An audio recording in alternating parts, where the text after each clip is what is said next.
on parle de rééducation du périnée, mais en fait, à quelle heure on l'a éduqué, ce Oui. périnée? Donc en fait, on veut rééduquer quelque chose qu'on n'a jamais éduqué. Tout comme en fait, on veut rééduquer les abdos, à aucun moment on les a correctement éduqués. Donc en fait, c'est vraiment prendre conscience et d'où l'importance de la prévention quand on est enceinte, de se dire en fait, mais ma sangle abdominale, elle a été distendue. C'est pas, moi, Donc j'avais mon fils, il tapait le chat. Pour moi, c'était juste incroyable. Enfin, pour moi, ça me choquait de voir mon fils taper le chat. Voilà. Et quand on voit ça, d'arriver à prendre un pas de recul, de se dire, attends, qu'est-ce qui se passe pour lui? C'est pas ce qu'il veut faire de taper le chat. Il tape le chat parce qu'il va pas bien. Mm. Donc, je vais aller vers lui, je vais lui offrir de la connexion. Donc, ça, on parlera un peu après de comment on peut faire.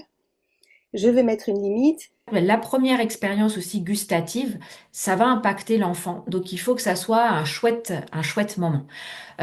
Donc il faut que le bébé il soit OK avec ce moment-là. Il faut qu'il soit prêt. Et ça, c'est quelque chose d'important à dire aux parents que c'est pas parce que le pédiatre a dit que là, il fallait commencer et mettre une croix. Ça aide l'enfant à comprendre et tolérer petit à petit, déjà qu'il n'est pas le centre du monde, que le monde ne tourne pas autour de lui. Il expérimente des émotions qui sont peut-être pas toujours très agréables, mais qui sont bien réelles.